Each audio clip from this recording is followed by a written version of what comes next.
a responsabilidade de seus produtores e idealizadores.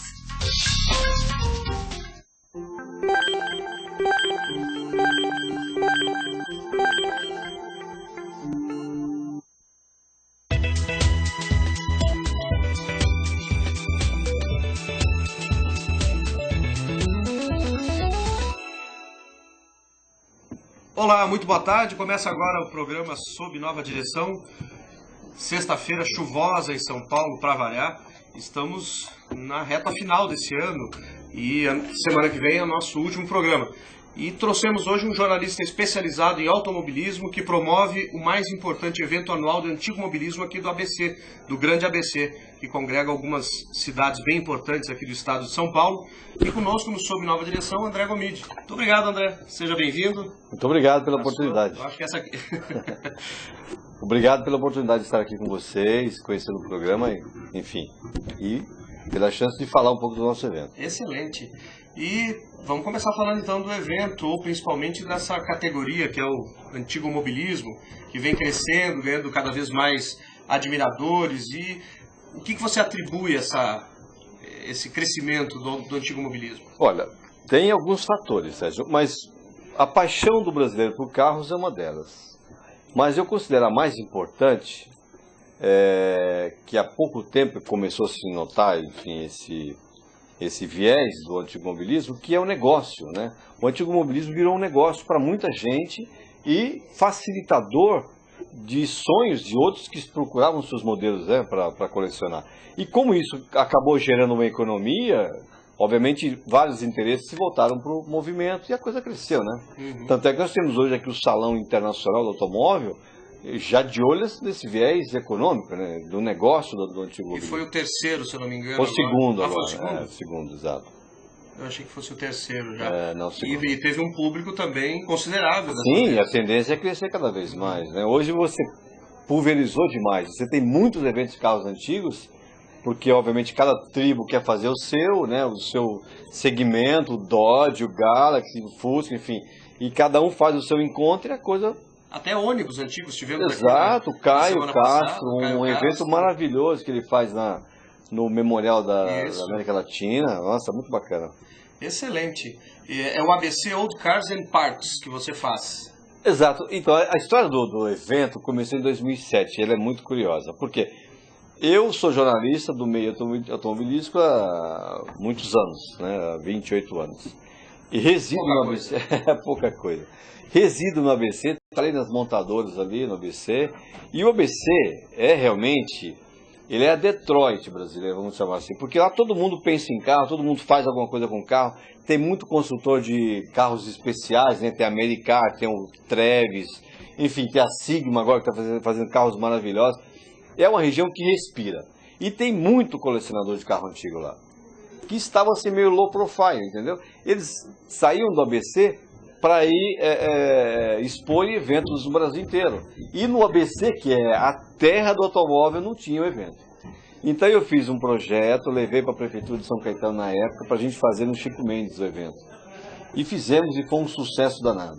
No ano seguinte, eu me transferi para o campus da Universidade de Mauá, que é uma universidade que forma engenheiros da área automotiva, que está envolvida com esse processo, tem um campus maravilhoso, uma estrutura fantástica, e começamos a fazer um evento lá, então.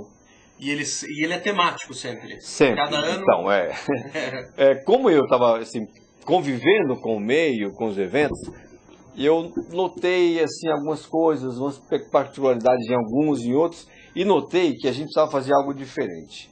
Uma delas é estabelecer... Obviamente, o evento ele acolhe todo mundo, mas tem sempre um tema específico. Uhum. Então, fizemos lá os 100 anos do Ford T. O único evento na América Latina que eu tenho conhecimento que comemorou os 100 anos do Ford T foi o ABC de Carros no campus da Mauá. Tem inclusive fotos que eu trouxe para o pessoal mostrar. Excelente. Depois... As fotos estão preparadas ali já, Cláudio? Se vocês quiserem colocando as fotos para a gente aí, por favor, enquanto o André vai falando, por gentileza. E depois fizemos os 50 anos do Fusca, a foto que você está vendo aí. Foi fantástico. A mídia apareceu, teve muito público, o Fusca é uma paixão nacional, realmente é uma coisa maluca. Fizemos a influência da Itália nos carros brasileiros, enfim, toda edição tem um tema. porque a gente leva especialistas naquele assunto para falar e divulgar a informação correta para outras pessoas. Por quê? Eu notei na conversa com as pessoas, né, com as pessoas que gostam, que existia aquela história de uma mentira bem contada vira verdade, né? Então assim, ele obteve uma informação pela metade, somou com uma outra e construiu uma verdade que não era verdadeira. Então eu criei essas palestras porque a gente leva pessoas especialistas naquele assunto para falar do tema. Então o que você faz? Você conta a história verdadeira, 60 pessoas ouvem aquela história verdadeira e propagam ela para outras pessoas, entendeu? Então essa foi uma das coisas que eu notei que era necessário fazer. A gente também tem um cunho de assistência social, né? A gente recolhe alimentos para as creches, para as então entidades. Tem um social também. O ingresso do público ao evento e a inscrição do expositor é feita em alimentos não perecíveis para as entidades que a gente apoia. Interessante. E você tem patrocínio também de algumas montadoras ou não? Não, montadoras não. Tivemos um apoio na época que nós fizemos 50 anos do Fusca da Volkswagen, foi muito bem-vindo.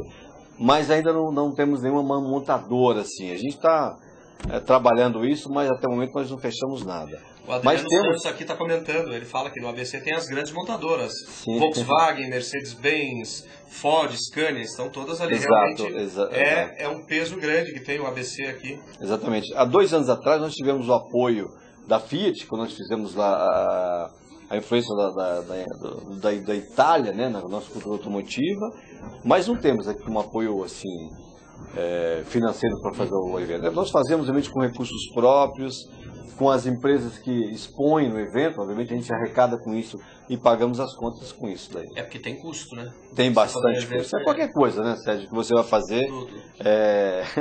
Existe aquele ditado, não existe almoço de graça, né? Alguém paga o almoço. Não, realmente. Então é uma coisa que chama... exatamente, essa é uma galeria dos Fords, que a gente, quando comemorou os 100 anos da Ford.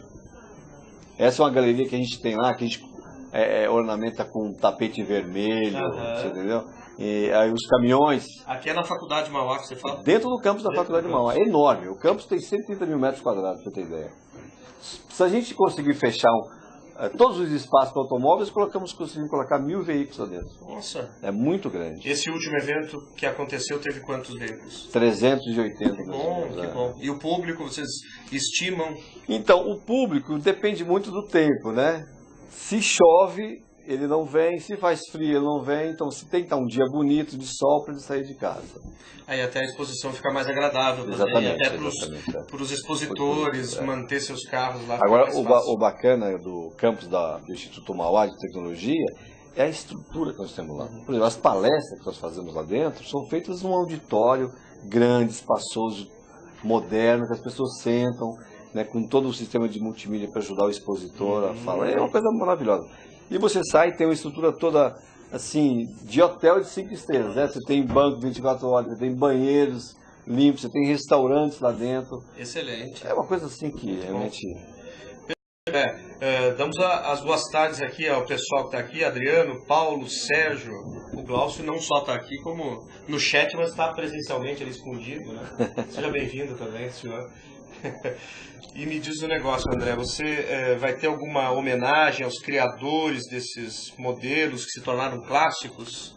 Pois nossa proposta esse ano é fazer uma homenagem não, uma exposição voltada para a indústria nacional dos veículos fora de série. O Brasil, você sabe, nós erramos lá no passado, né? O JK acertou de um lado e errou do outro. E nós não temos a nossa indústria, a indústria brasileira, né, de automóveis. Mas existe uma história fantástica de alguns malucos aficionados que no passado e até hoje estão aí, que criaram máquinas hiper desejadas no Brasil. Carros que como você tinha a restrição da importação, você era obrigado a andar com os carros nacionais e que o Collor tinha razão, eram realmente carroças. Nós sonhávamos com os carros fora de série, que era o Puma, o MP Lafre, o Adam, o Miura, que eram carros assim caríssimos, que expressavam status para quem tinha e poder financeiro. Essa indústria, com o passar do tempo, com as dificuldades que foram surgindo, elas acabaram definhando, sumindo do mercado. Algumas resistem, poucas, mas tem uma grande história. E grandes professores, né? O Anísio Campos, que esteve nesse programa aqui, é uma pessoa riquíssima de conhecimento, é um artista riquíssimo de criações no meio automobilístico. E eu já esteve, inclusive, o primeiro palestrante do evento foi o Anísio Campos. Legal. Lotou o auditório. E uma pessoa muito especial. Muito especial. Ele tem história, ele é a história. Ele é história viva, né? Essa é a nossa ideia, Sérgio. Levar pessoas que são a história viva do nosso automobilismo. Isso é muito interessante. E o Paulo Roberto de Almeida, talvez seja seu conhecido, está aqui dizendo que teve o Amaral Gurgel, que foi um deles também. Pois é, esse ano eu estou atrás de até vou fazer um convite aqui ao vivo ao Ricardo Caruso, que é um jornalista que sabe tudo do Amaral Gurgel. Convivemos com ele, entrevistei o Gurgel, enfim, né? Eu revelei, inclusive, em segredo, o BR-800, que estava em protótipo, eu estava indo entrevistá-lo, então fomos com o carro na rodovia, eu fotografei e publicamos no jornal que eu trabalhava na época. Enfim, mas é uma história riquíssima. Ele foi um dos brasileiros que arregaçou a manga e lutou pela nossa indústria. Infelizmente, o grande lobby lá em Brasília acabou com ele. Vai colocando pedra, né? Para atrapalhar, enfim. E ele não conseguiu realizar a contento o sonho, embora ele tenha fabricado muitos veículos, né? O Gurgel fabricou muitos veículos. Uma pena. Bom, o Paulo está falando aqui, ó, se o governo tivesse dado a devida atenção ao carro elétrico, seria uma realidade há muito tempo no Brasil. Pois é, você imagina que o Gurgel foi visionário, né? Ele, muito antes de todo mundo, né? Ele conseguiu fazer um carro elétrico e propor uma solução. Embora a gente tem isso no brasileiro, né? Tem um amigo nosso palestrante que foi diretor da Dana, que restaurou alguns veículos. Nesse negócio, o Brasil tem mania de desdenhar dos seus heróis, né? Tem mania